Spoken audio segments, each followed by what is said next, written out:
Hello friends, welcome to my YouTube channel stay 24/7। तो friends, आज हम लोग देखेंगे इतिहास यानी हिस्ट्री के माइनर इलेक्टिव पेपर को, जो हमारा पॉलिटिकल साइंस का है और आपके पेपर का नाम है आर्किटेक्ट ऑफ मॉडर्न इंडिया। तो आइए देखते हैं, ये हमारा एमए फर्स्ट सेमेस्टर का है। ठीक है, तो आइए देखते हैं कि इससे जो प्रश्न आपके कैसे आते हैं। तो यहाँ पे देखिए, ये आपका डेट भरना होता है और देखिए यहाँ पे आपका रोल नंबर है, शब्दों में है, अंकों में है, वर्ड में है। ठीक है, और उसके बाद देखिए टाइम आपका 1.5 घंटे का होता है और आपका जो मैक्सिमम मार्क्स है यानी अधिकतम अंक जो है 100 नंबर का होता है यह पेपर आपका। और इसमें देखिए कुल कितने प्रश्न है, 50 प्रश्न है और जो प्रश्नों की संख्या है वो 50 है और इसके जो अंक हैं, एक प्रश्न के आपको 2 अंक मिलने वाले हैं। तो आइए देखते हैं, यहाँ पे जो आपका महत्वपूर्ण निर्देश दिया है आप उसे पढ़ लें एक बार, उसके बाद ही आप प्रश्न को हल करें। तो देखिए, जो इसमें पहला प्रश्न है हमारा, पहला प्रश्न है निम्न में से कौन सी रचना गांधी जी की है। तो आप सभी को पता है हिंद स्वराज और सत्य के साथ मेरा प्रयोग ये किसका है, गांधी जी का है। तो आपका राइट आंसर हो जाएगा डी, बी और सी दोनों।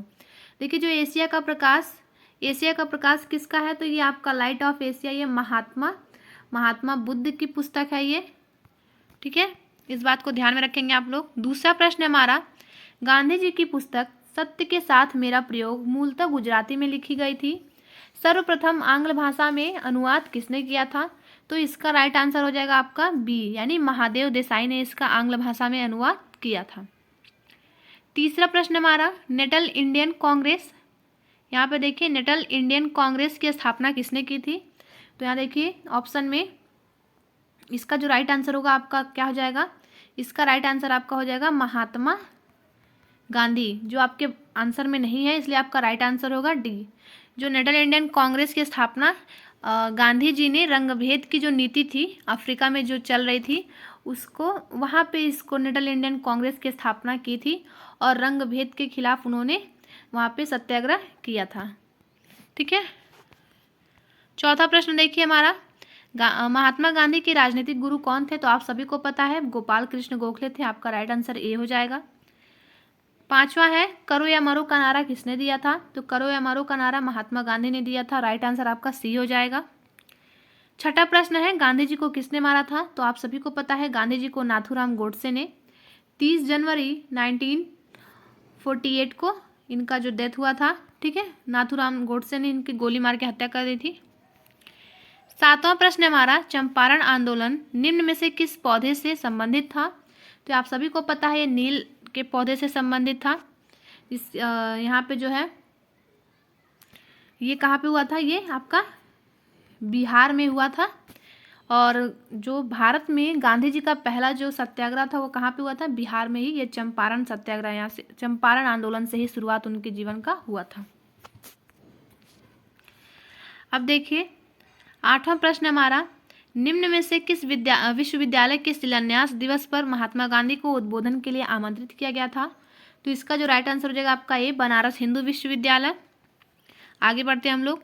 नौवां प्रश्न है, अनटू दिस लास्ट के लेखक कौन है। तो इसके लेखक आपके कौन है, जॉन रस्किन है, यानी राइट आंसर आपका ए हो जाएगा। 10वां प्रश्न है, महात्मा गांधी का पूरा नाम क्या है। तो आप सभी को पता है मोहनदास करमचंद गांधी। 11वां प्रश्न देखिए, ब्रिटेन से वापस आने के बाद नेहरू जी ने किस जगह अपने को वकालत के लिए पंजीकृत कराया। तो ये आपका राइट आंसर आपका सी हो जाएगा, इलाहाबाद हाई कोर्ट में।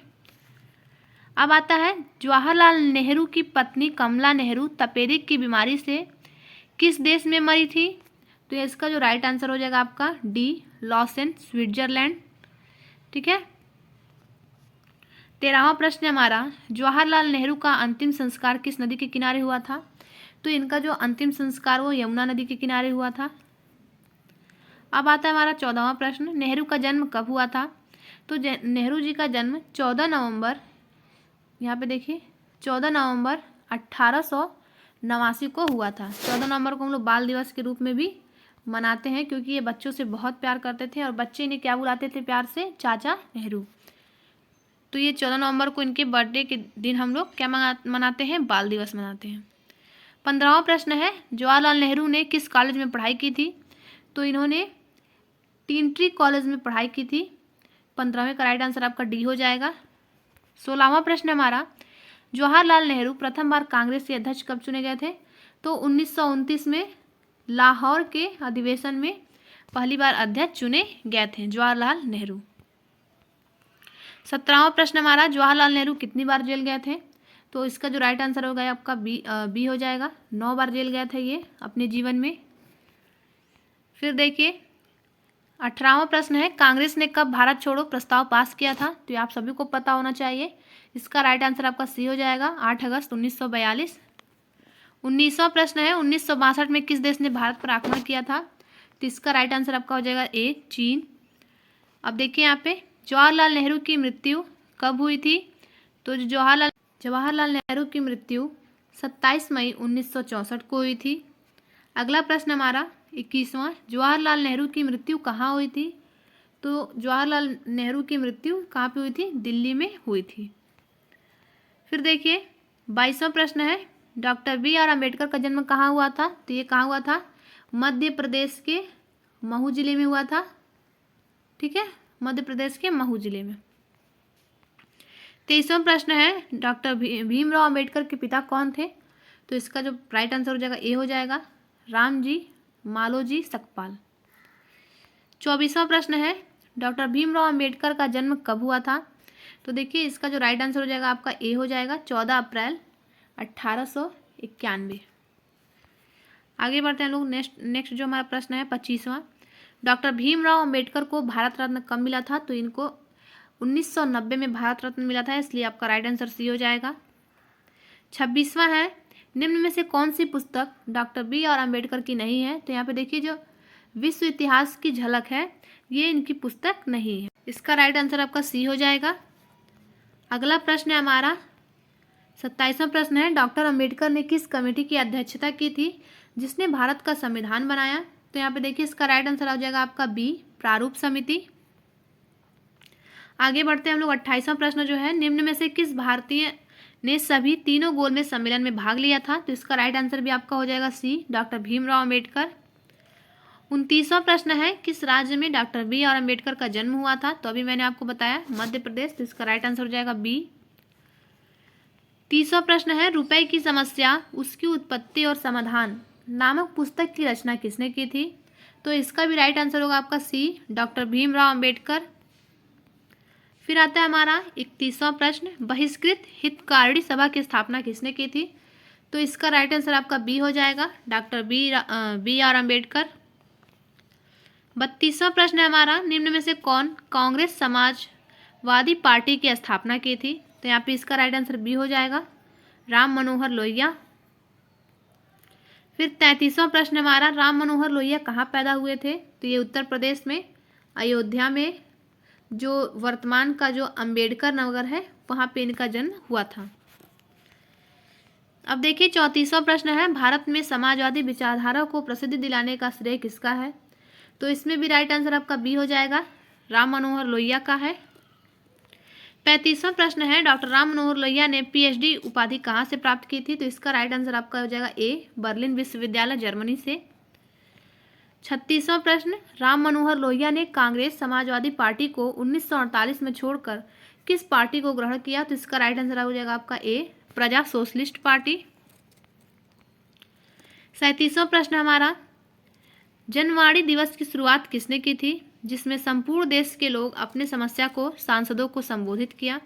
तो फ्रेंड्स इसके राइट आंसर में थोड़ा कन्फ्यूजन है, लेकिन इसका जो राइट आंसर है जयप्रकाश नारायण है। अब देखिए 38वां प्रश्न है, हिंद किसान पंचायत की स्थापना किसने की थी? तो चौधरी चरण सिंह ने की थी। 29वां प्रश्न है, चौखंबा राज्य सिद्धांत से संबंधित कौन है? तो राम मनोहर लोहिया है, इसका राइट आंसर आपका बी हो जाएगा। 40वां प्रश्न है, राम मनोहर लोहिया की मृत्यु कब हुई थी? तो देखिए इनका जो मृत्यु, राम मनोहर लोहिया की मृत्यु 12 अक्टूबर 1967 में हुआ था, इसलिए आपका राइट आंसर सी हो जाएगा। 41वां प्रश्न है, 1944 में लोहिया के बंदी बनाए जाने के बाद उनके साथ कौन मुक्त किया गया? तो यहाँ पे देखिए इसका राइट आंसर आपका बी हो जाएगा, जयप्रकाश नारायण। फिर 42वां प्रश्न है, दीनदयाल उपाध्याय का जन्म कब हुआ था? तो इसका जो राइट आंसर होगा आपका 25 सितंबर 1916। 43वां प्रश्न है, दीनदयाल उपाध्याय किस पार्टी से संबंधित थे? तो इसका जो राइट आंसर आपका डी हो जाएगा, भारतीय जनसंघ। ये किस पार्टी से संबंधित थे? भारतीय जनसंघ पार्टी से संबंधित थे। 44वां प्रश्न है हमारा, दीनदयाल उपाध्याय जी ने निम्न में से किस सिद्धांत के लिए प्रसिद्ध हुए हैं? तो जो देखिए इसका राइट आंसर आपका डी हो जाएगा, अंत्योदय। उसके बाद 45वां प्रश्न है हमारा, दीनदयाल उपाध्याय जी के अनुसार भारतीय संस्कृति का दर्शन है। तो इसका जो राइट आंसर होगा बी हो जाएगा आपका, एकात्म मानववाद। अब आता है हमारा 46वां प्रश्न, दीनदयाल उपाध्याय ने अपनी प्राथमिक शिक्षा कहाँ से प्राप्त की? तो इसका राइट आंसर आपका सी हो जाएगा, आगरा से प्राप्त किया था इन्होंने अपनी प्राथमिक शिक्षा। 47वां प्रश्न हमारा, दीनदयाल उपाध्याय के पिता कौन थे? तो इसका राइट आंसर आपका बी हो जाएगा, भगवती प्रसाद उपाध्याय। 48वां प्रश्न देखते हैं हम लोग, दीनदयाल उपाध्याय जी की माता कौन थी? तो इसका जो राइट आंसर होगा आपका बी हो जाएगा, राम प्यारी। यानी उनके पिता क्या थे, पिता कौन थे? तो भगवती प्रसाद जी और माता राम प्यारी थी। और देखिए यहाँ पे 49वां प्रश्न हमारा, 1951 में जनसंघ में दीनदयाल जी का पद क्या था? तो 1951 में ही जनसंघ है इसकी स्थापना हुई थी 1951 में, और जिसमें जो दीनदयाल उपाध्याय जी उनको क्या बनाया गया था? तो उनको महामंत्री नियुक्त किया गया था। तो आपका राइट आंसर डी हो जाएगा, महामंत्री। 50वां प्रश्न हमारा, पंडित दीनदयाल, यहाँ पे देखिए पंडित दीनदयाल उपाध्याय जी की प्रसिद्ध पुस्तक कौन सी है? तो उनका जो प्रसिद्ध पुस्तक है ये हमारा हो जाएगा सी, एकात्म मानववाद, उनका जो प्रसिद्ध पुस्तक था। ठीक है फ्रेंड्स, तो फ्रेंड्स वीडियो अच्छा लगे तो लाइक करें, शेयर करें और हमारे चैनल को ज़्यादा से ज़्यादा सब्सक्राइब करें।